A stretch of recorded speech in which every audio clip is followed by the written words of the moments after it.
بسم اللہ الرحمن الرحیم باب ما یجوز من تفسیر التوراۃ کتب اللہ بالعربیۃ وغیرہا لقول اللہ تعالی فاتوا بالتوراۃ فاتلوها ان کنتم صادقین وقال ابن عباس اخبرنی ابو سفیان بن حرب ان ہرقل دعا ترجمانہ ثم دعا بکتاب النبی صلی اللہ علیہ وسلم فقرأه بسم اللہ الرحمن الرحیم من محمد عبد اللہ ورسولہ الی ہرقل یا اہل الکتاب تعالوا الی کلمۃ سواء بیننا وبینکم الآیہ حدثنا محمد بن بشار حدثنا عثمان بن عمر اخبرنا علی بن المبارک عن یحیی بن ابی کثیر ان نبی سلمۃ عن ابی ہریرہ قال كان اہل الکتاب یقرؤون التوراۃ بالعبرانیۃ ویفسرونها بالعربیۃ لأہل الاسلام فقال رسول اللہ صلی اللہ علیہ وسلم لا تصدقوا اہل الکتاب ولا تکذبوهم فقولوا آمنا باللہ وما انزل الینا الآیہ حدثنا مسدد حدثنا اسماعیل عن ایوب عن نافع عن ابن عمر رضی اللہ عنہما قال اتي النبی برجل وامرأة من اليهود قد زنيا فقال لليهود ما تصنعون بهما قالوا نسخم وجوههما ونخزيهما قال فاتوا بالتوراة فاتلوها إن كنتم صادقين فجاءوا فقالوا لرجل ممن يرضون يا آبر اقرأ فقرأ حتى انتهى إلى موضع منها فوضع يده عليه فقال ارفع يدك قال ارفع يدك فرفع يده فإذا فيه آية الرجم تلوه فقال يا محمد ہم کہتے ہیں صلی اللہ علیہ وسلم ان علیہم الرجم ولكننا نتقاتمه بيننا فأمر بهما فرجما فرأيته يجاني عليها الإجارة۔ میں نے گزشتہ روز جو ہے وہ اس کے بارے میں کچھ تشریح کی تھی۔ یہ ترجمے کے بارے میں کہ ترجمہ بھی جو ہے اللہ کی کلام ہوتی ہے، اسی طرح اللہ کی کلام کا ترجمہ بھی ہوتا ہے، اور احادیث کو جو ہے وہ عربی زبان صحابہ تو نبی اکرم صلی اللہ علیہ وسلم سے جو چیز نقل کرتے ہیں، میں نے اسی صحابہ کا نام دیا کہ خبر تو صحابی کی ہوتی ہے نا، اگرچہ وہ ہوتی نبی اکرم صلی اللہ علیہ وسلم کے بارے میں ہے۔ اسی حدیث کے بارے میں یہ جو ہمارے ہاں لفظ ہے نا، یہ عوامی لفظ ہے کہ فرمان رسول، حالانکہ سارا فرمان رسول نہیں ہوتا، اس میں سے فرمان رسول صرف اتنا ہوتا ہے جو نبی اکرم صلی اللہ علیہ وسلم کی جو گفتگو ہوتی ہے، لیکن اس کی بھی آپ کو میں نے بتایا ہے کہ خبر میں جو الفاظ کا جو ذمہ دار ہے کہ اس نے خبر جو ہے وہ کیا دی ہے، اس کا ذمہ دار صحابی ہوتا ہے۔ اسی لیے اگر صحابہ کے درمیان میں روایات کا اختلاف ہو تو اس کے اندر پھر غور و فکر کر کے ترجیح جو ہے وہ دی جانی چاہیے۔ اور عام طور پر ہمارے اہل حدیثوں میں چونکہ بصیرت کی بہت کمی ہے، تو دوسرے تو خیر بالکل ہی بھٹک گئے نا، لیکن اہل حدیث تو کم از کم یہ دعویٰ کرتے ہیں کہ ہم بھائی کے پیچھے چلتے ہیں، لیکن ان کو بھی فن حدیث جو ہے وہ اس کے بارے میں بہت کمزوری پائی جاتی ہے، یہ فنون پڑھتے ہی نہیں ہیں۔ ترجمہ ہی جو ہے وہ بھی اب تو خیر ترجمہ بھی بڑا مشکل ہے، اگر یہ کتابیں جو ہیں وہ جس طرح دعویٰ کیا جاتا ہے کہ ساری کی ساری کتابیں پڑھائی جاتی ہیں، کون ترجمہ کرتا ہے؟ اور اس کے بعد اس کی تشریح، اب دیکھیے میں بخاری پڑھا رہا ہوں، تھوڑی سی بات کرتا ہوں تو فوراً یہ ایک گھنٹہ پورا ہو جاتا ہے۔ تو میں نے امام بخاری کا اس میں مقصد یہ ہے کہ جو اللہ کی کلام کا جو ترجمہ کیا جاتا ہے، اس ترجمے کا ذمہ دار کون ہے؟ اس ترجمے کا ذمہ دار جو ہے وہ ترجمہ کرنے والا ہے، اور وہ جس کلام کا ترجمہ ہوتا ہے وہ کلام جو ہے وہ تو اللہ کی کلام ہوتی ہے، اور اگر یہ حدیث ہو تو وہ اللہ کی طرف سے ہی بیان ہوتا ہے، ثم ان علینا بیانہ، وہ بیان اللہ کی طرف سے ہوتا ہے، مراد بھی اللہ کی طرف سے ہوتی ہے، اس لیے کہ نبی اکرم صلی اللہ علیہ وسلم کی عصمت کے معنی یہ ہیں کہ اللہ تعالیٰ انہیں جو ہے وہ ان کے نگران ہے، اور جہاں کہیں آپ سے کوئی غلطی ہو جائے اللہ تعالیٰ اس کی پھر اصلاح کرتے ہیں، اور بہت دفعہ جو ہے وہ اتنا اس کا اہتمام کیا گیا ہے کہ قرآن مجید میں جا بجا ایسی اصلاح کے لیے جو ہے وہ آیات آئی ہیں۔ تو امام بخاری جو ہے وہ ان کے سامنے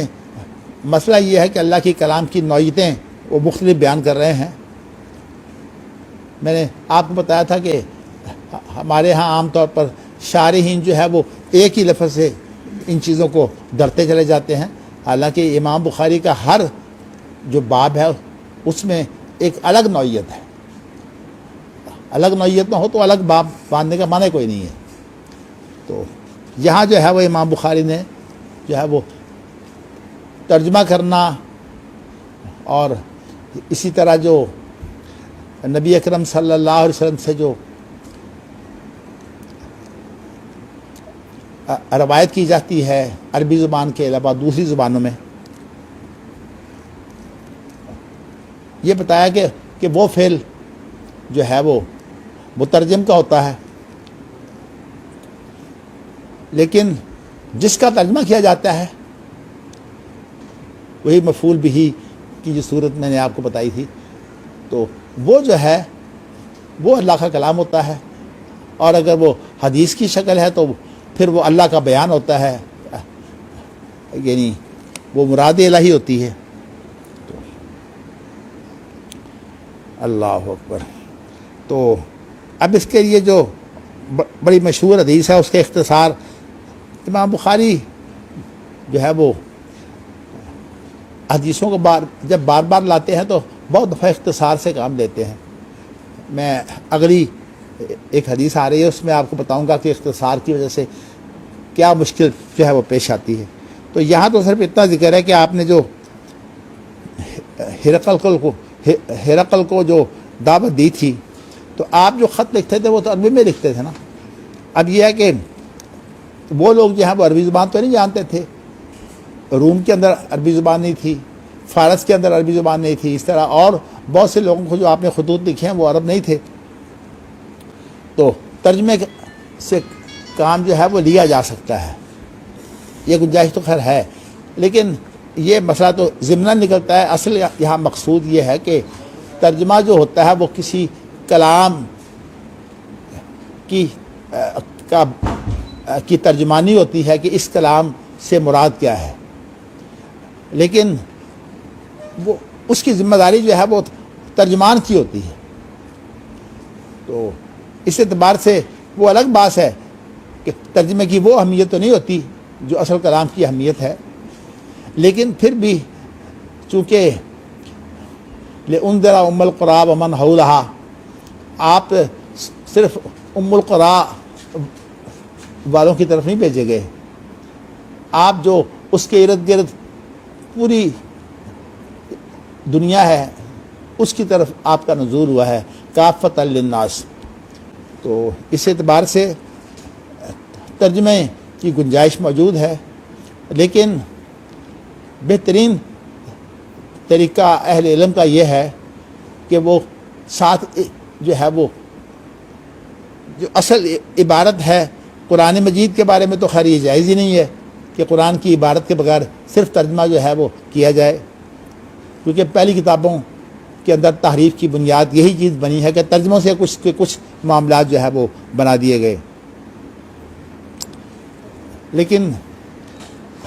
حدیث کے بارے میں بھی جو دو مختلف فکر ہیں تابعین میں، اہل الحدیث اور اہل الرائے، ان میں سے اہل الحدیث کا طریقہ یہی ہے کہ وہ کوشش یہ کرتے ہیں کہ نبی اکرم صلی اللہ علیہ وسلم کے بارے میں جو صحابی نے خبر دی ہے تو اس خبر کو قریب قریب جو ہے وہ ایسے روایت کیا جائے، اور اس کے بارے میں باہر صورت اللہ تعالیٰ نے جن لوگوں کو یہ صلاحیت دی، توفیق تو اللہ کی طرف سے ہوتی ہے، کام اللہ لوگوں سے لیتے ہیں، تاکہ قرآن مجید کا جو جمع ہے وہ بھی لوگوں نے کیا ہے کام، اور اسی طرح جو حدیث کی روایات کا جو اہتمام ہے یہ بھی جو ہے وہ لوگوں سے کام اللہ نے لیا ہے۔ اس اعتبار سے جو ہے وہ اللہ اکبر اللہ اکبر، مقصود یہ ہے کہ آپ نے جو ہرقل کی طرف لیٹر لکھا تھا اس کی عبارت عربی میں تو یہ تھی، بسم اللہ الرحمن الرحیم من محمد عبد اللہ و رسولہ الی ہرقل و یا اہل الکتاب تعالوا الی کلمۃ سواء بیننا و بینکم اللہ نعبد الا اللہ ولا نشرک بہ شیئا ولا یتخذ بعضنا بعضا اربابا من دون اللہ فإن تولوا فقولوا اشہدوا بأننا مسلمون۔ یہ پوری کی پوری آیت جو ہے وہ اس طرح موجود تھی۔ تو یہ ہے تو معلق روایت عبداللہ بن عباس کے حوالے سے، اور آپ کو پتہ ہے کہ ہے تو یہ واضح ہے کہ یہ مراسیل صحابہ میں سے ہے۔ عبداللہ بن عباس، یہ آپ نے یہ جو خطوط لکھے ہیں یہ صلح حدیبیہ کے بعد 7ویں صدی ہجری کے خطوط ہیں یہ سارے۔ آپ یوں سمجھ لیجیے کہ عبداللہ بن عباس کی عمر اس وقت جو ہے وہ تقریباً 10 سال ہوگی، تو اس لیے ظاہر ہے کہ کسی اور صحابی سے جو بات سنتے ہیں صحابہ میں جو ہے مراسیل صحابہ کے بارے میں جو محدثین کی تحقیق ہے وہ یہی ہے کہ مراسیل صحابہ جو ہے وہ حجت ہے۔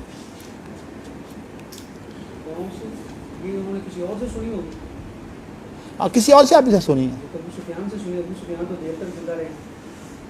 ہاں جی، یہ روایت تو انہوں نے ابو سفیان سے ڈائریکٹ سنی ہے نا، اخبرانی ابو سفیان۔ ہاں چلیے خیر، یہ نہیں یہ بات تو خیر جزاکم اللہ آپ نے، یعنی وہاں اخبرانی کا لفظ موجود ہے کہ مجھے تو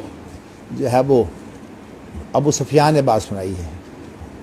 جی جزاکم اللہ جزاکم اللہ۔ اچھا جی چلیے، لیکن امام بخاری کا مقصد جو ہے یہ واضح ہے۔ اس کے بعد پھر اگلی روایت جو ہے وہ ابو ہریرہ سے ہے، اور اس میں یہ ہے کہ اہل کتاب جو ہیں وہ تورات کو پڑھتے تھے عبرانی زبان میں، اور اس کی تفسیر جو ہے وہ جو مسلمان ہیں ان کے لیے عربی زبان میں کرتے تھے۔ تو یہ دور نبوت کی بات ہو رہی ہے۔ تو نبی اکرم صلی اللہ علیہ وسلم نے فرمایا کہ لا تصدقوا اہل الکتاب ولا تکذبوہم، نہ تو ان کی تصدیق کرو اور نہ ان کی تکذیب کرو۔ مقصد یہ ہے کہ اہل کتاب کی روایت جو ہے ثقہ تو نہیں، ثقاہت تو نہیں ان کی مانی جاتی، اور جب آدمی جو ہے وہ ثقہ نہ ہو تو یہ بھی مانا نہیں کہ لازماً وہ جھوٹا ہے۔ تو اس لیے ایسی بات جس کے متعلق احتمال ہو کہ یہ بات سچی بھی ہو سکتی ہے اور یہ غلط بھی ہو سکتی ہے، جیسے کہ جو ہے وہ تورات کے ترجمے جو ہے وہ جب عربی زبان میں کیے گئے، میں ذکر کر چکا ہوں کہ انجیل کا ترجمہ جو ہے وہ ورقہ بن نوفل جو ہے وہ عربی زبان میں کر رہے تھے۔ تو اس طرح یہ زبانوں کے ترجموں کا تو بہت وسیع کام ہوا ہے۔ تو نبی اکرم صلی اللہ علیہ وسلم نے فرمایا کہ ایسے معاملات کے بارے میں جو ہے وہ نہ تو ان کی تصدیق کرو اور نہ ان کی جو ہے وہ انہیں جھوٹا کہو، بلکہ یہ کہو کہ ہم اللہ پر بھی ایمان لاتے ہیں اور جو ہمارے اوپر اتارا گیا ہے اللہ کی طرف سے ہم اس پر بھی ایمان لاتے ہیں۔ وما انزل علینا، اسی لیے سورۃ آل عمران کی آیت ہے، جو بقرہ میں ہے وہ وما کیسے ہے، قولوا آمنا باللہ وما انزل علینا وما انزل، ادھر الینا ہے ادھر علینا ہے، ہاں اس میں الینا ہے، سورۃ بقرہ میں الینا ہے اور ادھر آل عمران میں علینا ہے۔ جی یہاں پر تو موجود نہیں ہے۔ کیا صحیح بخاری کی روایت میں تو علینا کا لفظ نہیں یہاں تو آگے نہیں وہ میں نے وما انذر ہے نا، ہاں جی وما انذر الینا وما انذر علینا. اس طریقے مقصد یہ ہے کہ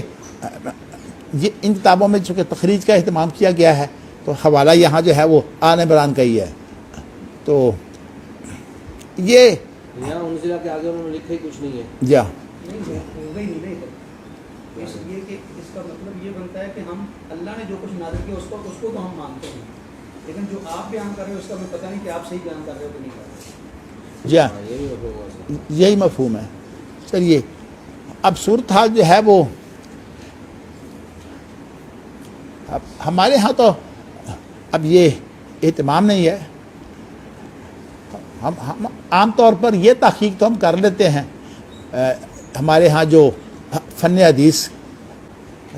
کا ذوق رکھتے ہیں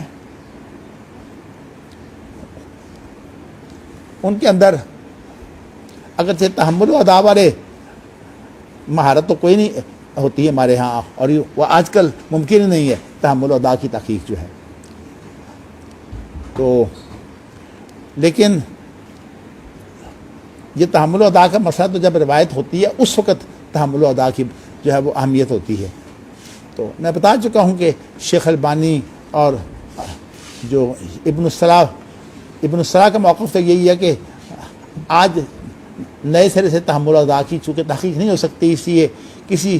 حدیث کو جو پہلے لوگوں نے جو ہے وہ جو تحقیق نہ کی ہو تو ہم اس کی نئی تحقیق پیش نہیں کر سکتے. لیکن شیخ البانی کی رائے یہی ہے کہ نہیں ہو سکتی ہے. لیکن میرا خیال یہ ہے کہ میرا رجحان جو ہے وہ ابن الصلاح کی طرف ہے، اس لیے کہ تحقیق میں صرف رجال کی بات نہیں ہوتی. تحقیق میں جو تحمل و ادا کی جو ساری بات ہے وہ ایک اور وقت کی بات ہوتی ہے. تو اسی لیے اصول حدیث میں اور مصطلحات الحدیث میں عام طور پر فرق کیا کرتا ہوں. اور وہ کتابیں جو اصول حدیث میں ہے جس میں تحمل و ادا کی بات ہوتی ہے، جیسے العلم فی معرفت انا فی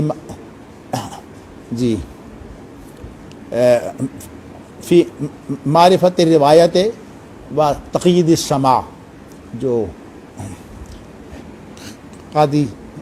ایاز رحمۃ اللہ علیہ کی کتاب ہے تحمل و ادا کے اندر اصول حدیث کی کتاب. مگر میں جو مسئلہ واضح کرنا چاہتا ہوں وہ یہ ہے کہ محدثین کے ہاں جو ہے وہ روایت بھی زیادہ نہیں ہے. یعنی روایت کے لیے جو ہے وہ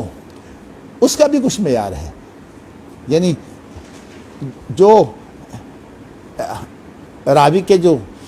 ضعف ہیں خاص طور پر جس میں کذب حدیث رسول کے بارے میں کذب ثابت ہو چکا ہو، اس کی تو تمام حدیثیں جو ہے وہ موضوع ہوتی ہیں. حالانکہ ضروری نہیں کہ اس کی تمام باتیں ہی موضوع ہوں، لیکن بہر صورت اس کی تمام حدیثیں جو ہیں وہ موضوع قرار دی گئی ہیں. اور اسی طرح جس کا عام زندگی میں جھوٹ ثابت ہو، اگرچہ حدیث رسول کے بارے میں جھوٹ ثابت نہ ہو، اس کو کہا جاتا ہے کہ وہ اس کو متروک کہا جاتا ہے. یہ راوی کے ضعف کی شدید حالتیں ہیں. باقی جو چیزیں ہیں ان کے بارے میں کثرت طرق وغیرہ اس طرح کی جو چیزیں ہیں ان کے بارے میں جو ہے وہ امام احمد بن حنبل کی بات میں آپ کو بہت دفعہ بتا چکا ہوں. میرا یہاں اس وقت صرف کہنے سے مقصود یہ ہے کہ جو روایتیں موضوع اور متروک درجے کی ہیں نا، ان کی تو ویسے روایت ہی جائز نہیں ہے. لیکن جو کم تر درجے کی ہیں، جو ترک کی وجہ سے یا کسی اور وجہ سے جو ہے وہ ان کا کوئی نہ کوئی لحاظ کر لیا جاتا ہے، تو